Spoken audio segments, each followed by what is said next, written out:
코로나로 인해서 우리가 새로운 시대를 살고 있는데요. 요즘 저는 주님께 이런 기도를 자주 하게 됩니다. 하나님, 교회가 어디로 가고 또 어떻게 목회를 해야 됩니까? 라는 이런 기도를 자주 드리게 돼요. 예수님이 이 시대, 오늘 우리의 이 상황 속에서 우리를 위해서 기도하시면 어떤 기도를 여러분 하실까요? 오늘 읽은 요한복음 17장 이 말씀은 예수님의 기도입니다. 예수님께서 십자가를 지시기 전에 마지막으로 드렸던 기도입니다. 오늘 본문은 그 예수님의 기도 가운데 그 마지막 부분의 기도의 내용입니다. 예수님은 당시의 제자들을 위해서, 이제 예수님이 떠나가시고 남겨지는 그 제자들을 위해서 기도하실 뿐만 아니라 제자들을 통해서 말씀을 듣게 되고 또 믿음으로 구원받게 될 그 이후의 사람들을 위해서도 기도를 하고 계십니다. 그러므로 예수님의 이 기도는 오늘 모든 교회와 또 성도를 위한 기도라고 말할 수 있습니다. 우리가 어떻게 복음을 우리가 알고 믿게 되었죠? 복음 전하는 사람이 있었기 때문입니다. 과거에 누군가가 이 복음을 위해서 자신의 전 삶을 드렸던 사람, 그 사람이 있었기 때문에 우리가 오늘 복음을 알게 됐고 우리가 믿음으로 구원을 받게 된 것입니다. 그것뿐만 아니라 중요한 것이 바로 오늘 예수님의 기도가 아닌가 생각됩니다. 예수님이 제자들과 그리고 제자들을 통해서 복음을 알게 될 그 사람들을 위한 예수님의 이 기도가 있었기 때문에 오늘 우리가 예수를 믿고 또 구원을 받고 하나님의 백성이 된 줄 믿습니다. 예수님께서 교회를 위해서, 성도들을 위해서 기도하신 내용은 뭘까요? 아버지가 아들 안에 계시고 아들이 아버지 안에 계신 것처럼 우리 믿는 자들도 하나가 되어서 아버지와 아들 안에 있게 해달라라는 내용입니다. 21절에 나오죠. 아버지여, 아버지께서 내 안에 내가 아버지 안에 있는 것 같이 그들도 다 하나가 되어 우리 안에 있게 하사 세상으로 아버지께서 나를 보내신 것을 믿게 하옵소서. 우리가 어떻게 하면은 주님 안에 거할 수, 아버지와 아들 안에 거할 수 있습니까? 어떻게 거할 수 있는 거죠? 예수님께서 십자가에 달려서 피 흘려 죽으심으로 말미암아 영광을 받으셨습니다. 그리고 다시 살아나는 그 부활의 영광을 주님이 받게 되셨어요. 예수님은 예수님을 믿고 그 안에 거하는 자들에게 예수님이 받으셨던 그 영광을 우리 가운데 주십니다. 그래서 예수님이 받으신 그 영광을 예수님을 믿는 자들도 동일하게 갖게 하세요. 그래서 예수님이 가지고 계신 영생하는 생명과 부활의 생명을 그를 믿는 자들에게 갖게 하신 것입니다. 그래서 우리도 그 영광 가운데 거하게 하셨어요. 우리가 예수님을 믿고 예수님의 그 영광 가운데 거하면은 어떻게 되죠? 예수님이 하나님이 주시는 그 영광을 예수님이 받으셨잖아요. 받으시고 또 우리도 예수님께서 받으셨던 영광을 우리가 또 받음을 통해서 우리도 그 영광 가운데 거하게 되는 것입니다. 그래서 믿는 사람들은 다 예수 그리스도로 말미암아 하나님의 생명 가운데, 하나님의 영광 가운데 거하게 되는 것입니다. 그래서 우리 믿는 자들이 다 하나님의 생명을 받아서 하나님의 자녀가 되는 영광을 누리게 되는 것입니다. 그리고 하나님의 자녀로 그리스도와 함께 세세토록 왕노릇하는 그 영광을 우리가 누리게 됩니다. 그렇다면 우리 믿는 사람들이 예수 그리스도의 그 영광 가운데, 하나님의 그 영광 가운데 우리가 거하게 되면 어떤 일이 벌어진다고 말하죠? 22절에 내게 주신 영광을 내가 그들에게 주었사오니 이는 우리가 하나가 된 것 같이 그들도 하나가 되게 하려 함이니이다. 예수님과 아버지 하나님은 사랑으로 하나가 되셨습니다. 그런데 우리도 예수님께서 아버지의 그 영광 가운데 거하신 것처럼 우리가 예수님의 그 영광을 받으면은 우리도 또한 하나님의 영광, 아버지의 영광 가운데 우리가 거하게 됩니다. 다시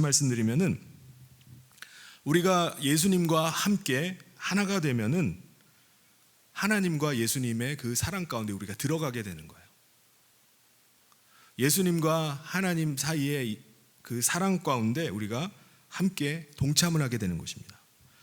그러므로 우리가 그 영광 가운데, 그 사랑 가운데 들어가면은 우리는 하나님의 사랑을 나타낼 수밖에 없어요. 우리 가운데 하나님의 사랑이 드러날 수밖에 없습니다. 왜냐하면은 우리가 하나님의 그 사랑 가운데, 하나님의 그 영광 가운데 들어갔기 때문에 우리 안에 있는 것이 나타날 수밖에 없어요. 그러면은 우리가 예수 그리스도를 통해서 하나님을 알게 됐고 하나님을 믿는 믿음 가운데 거하게 됐습니다. 내가 그 안에 거하게 됐다는 것을 우리가 믿고 살아갑니다. 그러면은 나는 그거를 믿는데 사람들은 내가 주님 안에, 주님이 내 안에 거하고 계신 것을 어떻게 알죠? 보입니까? 어떻게 보이죠? 주님이 내 안에 계십니다, 내가 주님 안에 거합니다라고 막 떠들어대면 사람들이 그걸 알게 되나요? 미쳤다고 말할 겁니다. 우리가 우리 안에 거하시는 분이 하나님이시고 그리스도의 생명이 내 안에 있음을 우리가 어떻게 드러내느냐? 우리가 서로 사랑할 때 세상은 우리 안에 하나님의 사랑이 있음을 보게 된다고 말씀합니다. 우리 안에 계신 주님을 세상이 보게 된다고 말을 해요. 반대로 우리가 다투고 분열하고 시기하고 미워하고 싸우고 있으면은 사람들은 뭘 볼까요? 세상 사람들은 그것을 통해서 하나님의 모습을 보는 것이 아니라 하나님이 없구나, 하나님은 살아계신 분이 아니구나라는 것을 확신하게 되는 것입니다. 여러분, 우리가 어떻게 세상에 믿지 않는 사람들을 그리스도께로 인도할 수 있을까요? 어떻게 전도할 수 있죠? 우리가 다 다른 배경, 다른 성향, 다른 환경 가운데 살아가고 있지만 우리가 주님의 말씀에 순종해서 서로 사랑하고 섬기면은, 교회가 하나 되는 것을 보여주면은 세상이 하나님이 살아계심을 보게 됩니다. 그리고 하나님의 그 사랑 가운데 하나님의 사랑을 보게 됨을 통해서 그 사랑 가운데 나오게 되는 거예요. 아니, 오늘 이 시대에 어떻게 사람들이 저렇게 하나가 될 수 있지? 아니, 어떻게 저 사람들은 어떻게 저렇게 사랑하지? 어떻게 저렇게 서로 섬기지? 그들은 의아해하는 거예요. 그것을 통해서 하나님의 사랑을 세상 가운데 나타내고 그들을 하나님께로 인도하는 것입니다. 왜냐하면 세상은 전혀 그렇지 못하기 때문에 그래요. 세상은 사랑하지 못하기 때문에 그렇습니다. 세상 사람들이 우리 안에서 뭘 보게 될까요? 바로 우리 안에 있는 그리스도의 사랑을 보게 되는 것입니다. 우리 안에 있는 하나님의 사랑이 우리 안에 있다는 것을 우리가 서로 사랑함을 통해서 보게 되는 거예요.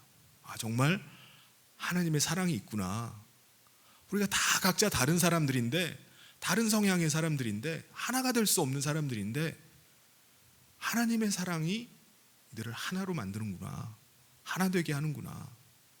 마치 그리스도의 지체가 된 것처럼, 마치 혈육이 아님에도 불구하고 같은 피를 받은 사람들처럼 그렇게 서로 하나가 되고 사랑하는구나 라는 것을 보게 되는 것입니다.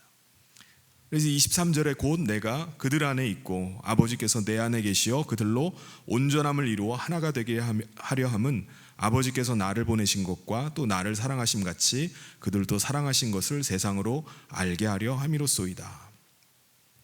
사랑하는 성도 여러분, 우리 주님이 십자가 지시기 전에 우리를 위해 기도하셨고, 예수님의 그 기도대로 우리가 아버지와 주님의 그 영광 가운데 거하게 되기를 간절히 소원합니다.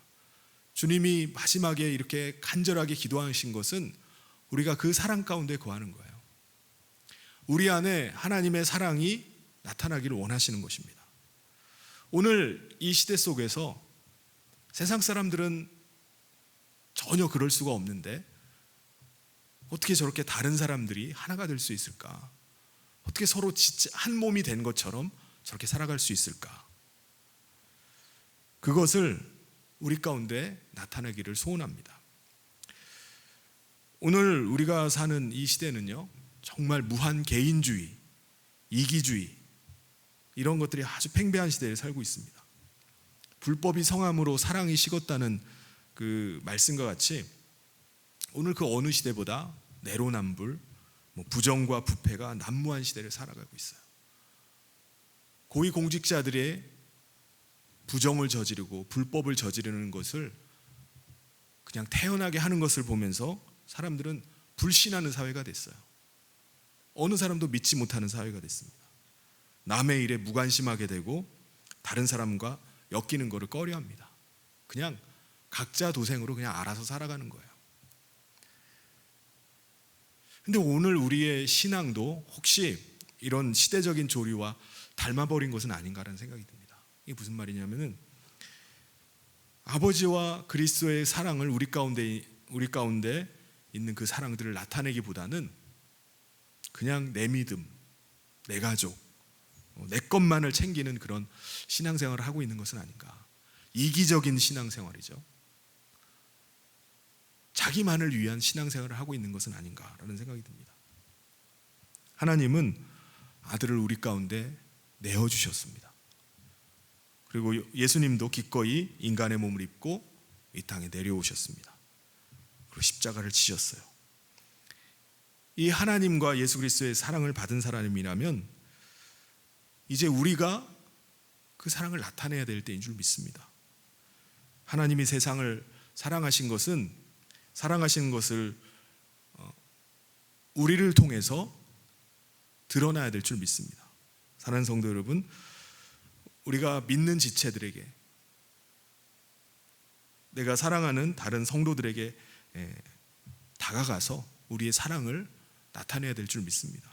뿐만 아니라 예수님께서는 우리 주변 사람들 뿐만 아니라 우리 믿는 자들 뿐만 아니라 우리 주변에 있는 사람들, 이런 사람들에게 사랑을 나타내기를 원하세요. 예수님께서 누구를 위해서 이 기도를 하고 계신다고요? 제자들 뿐만 아니라 제자들을 통해서 하나님의 사랑을 받게 될 사람들을 위해서 기도하고 계세요. 그러므로 오늘 예수님의 그 사랑을 받은 사람들, 아버지의 사랑을 받은 사람이라면 우리 가운데 있는 받은 그 사랑들을 다른 사람에게로 나타내야 됩니다. 그래서 그 사랑이, 내 안에 하나님의 사랑이 있음을 우리가 다른 사람에게 다가가서 그 사랑을 나타냄을 통해서 우리 안에 하나님이 계시고 예수 그리스도의 사랑이 있음을 드러내는 저와 모든 성도님 되시기를 주님의 이름으로 축원합니다. 예수님은 성도들이 자신이 계신 곳에, 예수님께서 기도하셨던 또 한 가지는 자신이 계신 곳에 함께 거하고 아버지께서 주신 그 영광을 그들이 보게 해달라는 기도를 하셨어요. 이게 24절에 나옵니다. 아버지여, 내게 주신 자도 나 있는 곳에 나와 함께 있어 아버지께서 창세전부터 나를 사랑하심으로 내게 주신 나의 영광을 그들로 보게 하시기를 원하옵나이다. 이게 무슨 말이죠? 성도들이 천국의 영광을 그냥 보는 것만이 아니라 그들이 그 영광을 경험하게 해주십시오라는 기도입니다. 천국을 바라보면서 하나님 나라에 거할 것을 소망하면서 사는 것이 아니라 이 땅에서도 하나님 나라의 그 영광을 경험하면서 사는 거예요. 여러분, 천국의 영광, 하나님의 영광이 뭘까요? 예수님께서 창세전부터 아버지와 함께 계시면서 아버지와 함께 누렸던 영광이라고 이렇게 말씀합니다. 창세전부터. 그리고 예수님께서 이제 죽으시고 부활하셔서 승천하셔서 하나님 보좌 우편에 가시죠. 그곳에서 다시 하나님과 다시 누리게 될 영광이 바로 하나님 나라의 영광입니다. 천국의 영광이에요. 근데 그 예수님께서 하늘 보좌 우편에서 누리게 될 그 영광을 우리 성도들도, 우리 믿는 자들도 누리기를 원하신다는 거예요. 누리게 해달라고 기도를 하고 계십니다. 천국이 어떤 곳입니까? 나 있는 곳에 너희도 있게 하리라. 그게 천국입니다. 주님이 함께 계시는 곳이 바로 천국이에요. 천국이라고 하면은 뭐 황금길이 있는 곳, 그것만이 천국이 아닙니다. 12진주문이 있는 곳, 그것만이 천국이 아니에요. 정말 천국은 뭐죠? 정말 천국이 천국일 수 있는 것은 나를 위해서 죽으시고 부활하신 예수님께서 계신 곳, 그것이 천국입니다. 주님이 만약에 없는 곳이라면 그것을 천국이라고 할 수 있겠습니까? 황금길이 있고 12진주문이 있고 한데 그곳에 주님이 없다면 그곳은 천국일 수 없습니다. 아무리 좋은 곳이라 할지라도 그것은 천국일 수가 없습니다. 여러분, 이 세상에서 가장 좋은 것은 하나님이 우리와 함께하는 것입니다. 왜요? 그것이 바로 천국이기 때문에 그렇습니다. 그게 바로 우리가 이 땅에서도 천국을 누리는 것이기 때문에 그렇습니다. 그 서울구치소에 경비 교도대 대대장을 역임했던 박효진 장로님이란 분이 있습니다. 하나님께서 고치지 못할 사람은 없다라는 책을 써가지고 유명해졌는데 지금은 유튜버가 되셨어요. 그래서 많은 구독자들을 모집하고 계속 거기서 자기 간증을 하고 계십니다. 이분이 많은 사형수들을 만나고 그들이 죽어가는 것들을 이렇게 보면서 많은 사람들을 만났는데 그 중에 아주 인상적인 사람을 소개를 합니다. 유두영이라는 사형수인데 살인을 저지르고 아주 끔찍한 살인을 저지르고 교도소에서 수감돼 있다가 이제 사형을 당한 사람입니다. 이 사람이 사형이 집행되기 전에 이제 장로님을 만나가지고 예수님을 영접하게 됐어요. 사형 집행일이 되면은 보통 사형수들은 겁이 나서 여러 가지 그 모습들을 나타낸다고 합니다. 막 욕을 하는 사람도 있고 어떤 사람은 더 살아보기 위해서 사형 집행장으로 가는 그 짧은 순간에도 막 신발을 일부러 벗어가지고 지체하게 만든다든지 뭐 그렇게 하기도 한다고 합니다. 근데 이 유두영이라는 사람은 한 걸음 한 걸음 발걸음을 뗄 때마다 할렐루야를 이렇게 외치면서 사형 집행장으로 갔다고 해요. 소장이 법무부 장관의 명령에 따라서 유두영 씨의 사형을 집행합니다라고 사형 집행 선고를 내렸어요. 인정신문, 그러니까 이름이랑 생년월일을 확인한 다음에 이제 죄목을 읽어 나갑니다.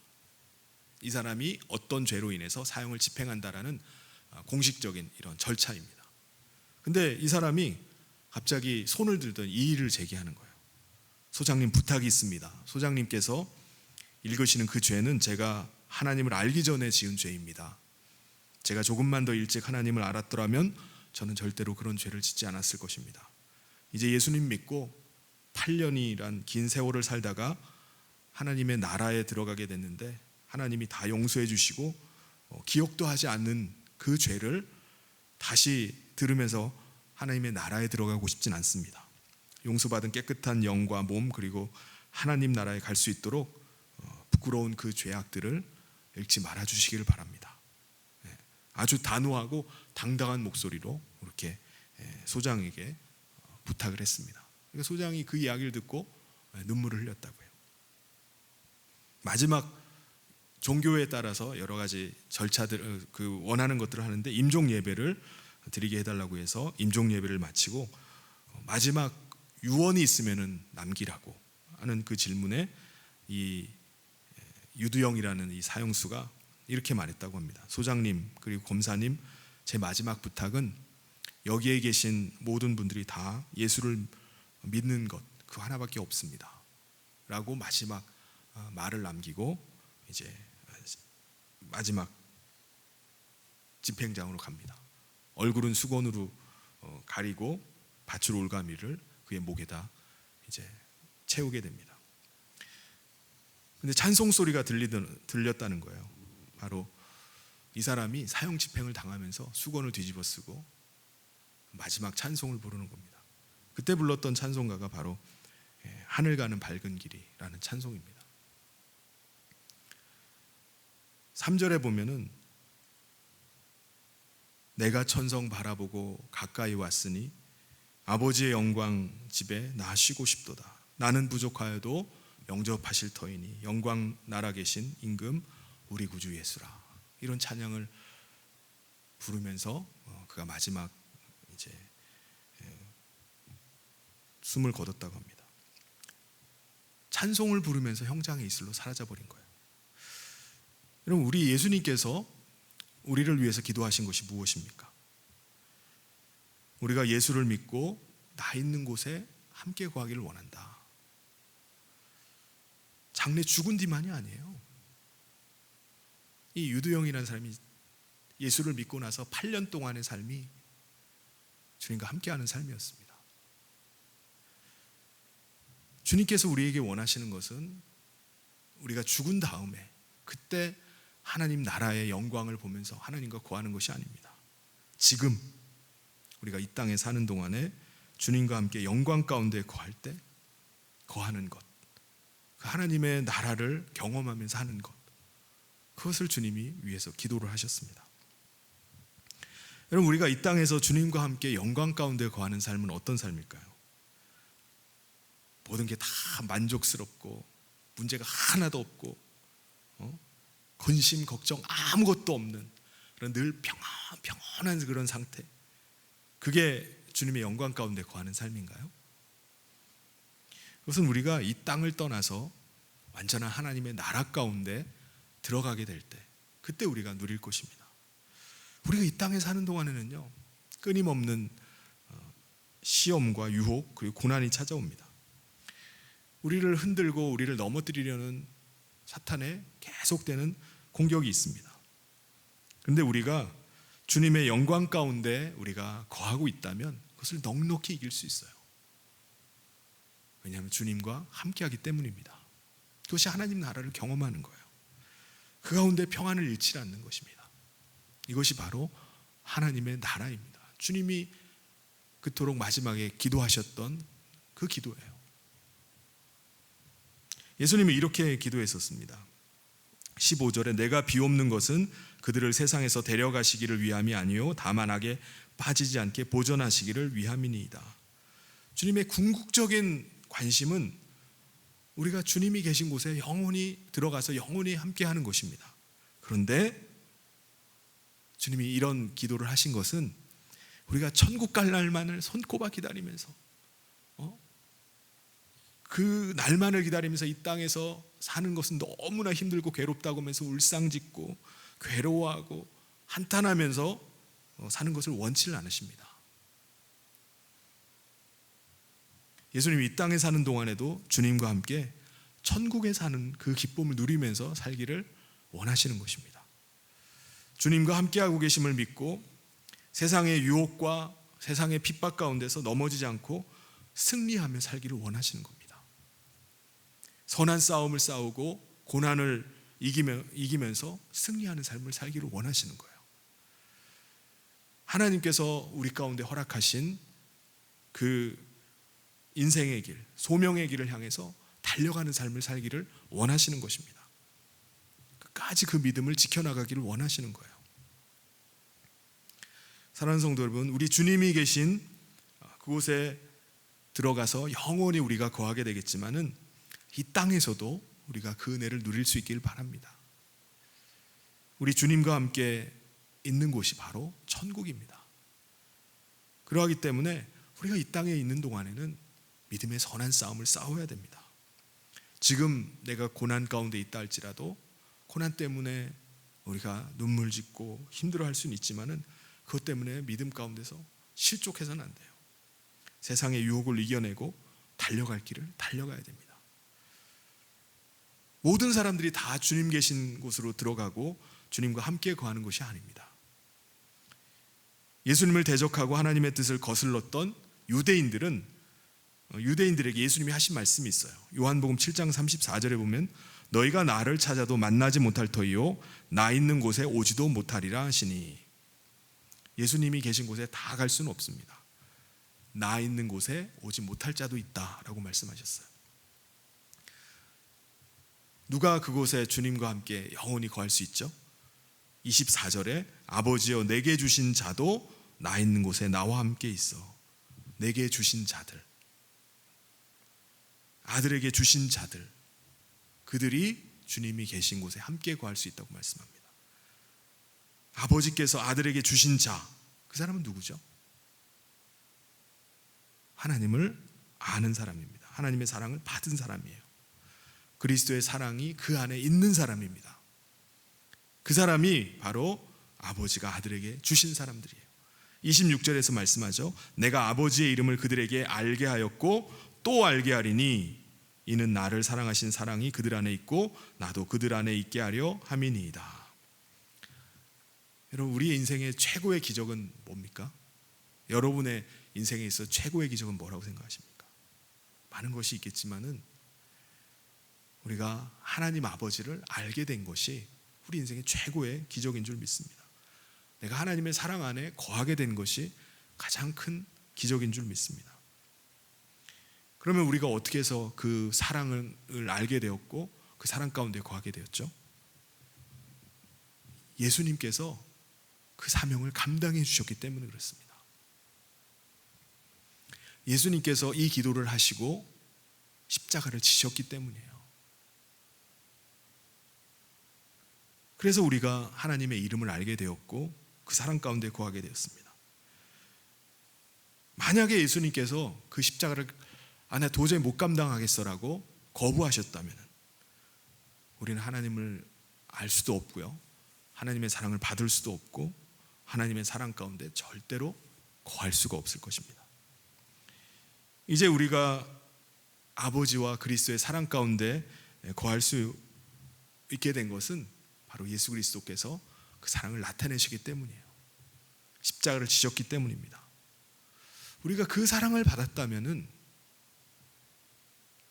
우리가 해야 될 일이 뭐겠습니까? 예수님께서 26절에서 마지막에 말씀하고 있는 것처럼 그들에게 알게 하였고 또 알게 하리니, 우리가 알게 하는 일을 감당을 해야 되는 줄 믿습니다. 우리가 서로 사랑할 때 우리 가운데 하나님이 살아계심들, 하나님의 사랑을 드러내고 또 우리 가운데 있는 그 영광들을 사람들에게 보여주게 되는 것입니다. 그래서 우리가 이 땅에 사는 동안에 하나님이 내 안에 거하고 계심, 하나님의 사랑이 내 안에 있음들을 우리가 나타내야 됩니다. 로마서 14장 17절에 보면은 하나님의 나라는 먹는 것과 마시는 것이 아니요 오직 성령 안에 있는 의와 평강과 희락이라. 의와 평강과 희락이라. 잘 먹고 잘 마시고 잘 놀고 하면 그게 하나님 나라가 아닙니다. 하나님의 나라는요, 아무리 큰 고난이 있고 시험이 있다 할지라도 그 안에서 갖는 의로움과 평안과 자유와 기쁨입니다. 그것이 참 하나님의 나라예요. 그래서 이 땅 가운데 우리 앞에 어떤 고난이 온다 할지라도 주님이 함께 하심으로 넉넉히 이길 수 있기를 바랍니다.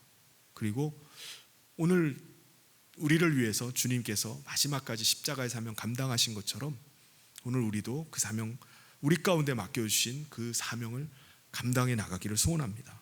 그래서 우리를 통해서 예수님도 아버지의 사랑을 알게 하시기 위해서 그 사명 감당했던 것처럼 우리도 우리 안에 주신 그 하나님의 사랑을 다른 사람들에게 알게 하는데 우리가 사명을 감당할 수 있기를 바랍니다. 그래서 우리가 주님을 얼굴과 얼굴을 마주대하고 뵐 날이 있을 터인데 그날에 우리가 기쁨으로 주님을 배울 수 있기를 소원합니다. 이 땅에서 우리가 주님의 임재를 날마다 경험하고 하나님의 나라를 깊이 경험하고 주님을 영광을 우리가 맛볼 수 있길 바랍니다. 그래서 주님이 우리의 영혼을 부르시는 그날에 우리가 할렐루야를 외치면서 주님 나라에 입성할 수 있기를 바랍니다. 우리 다윗도 정말 힘든 인생을 살았지만은 항상 소망을 잃지 않고 소망 가운데 살았기 때문에 내가 주를 더욱 찬양하리라 라는 고백을 합니다. 소망을 품은 사람은 찬양하는 줄 믿습니다. 아무리 힘들어도 소망을 품은 사람은 하나님 찬양할 수 있어요. 그래서 오늘 이 약속의 말씀을 가지고 우리가 큰 소망 가운데 소망을 품고 우리의 앞에 놓여 있는 우리 인생의 길, 또 십자가의 길들을 믿음으로 달려나가는 저와 모든 성도님 되시기를 주님의 이름으로 축원합니다.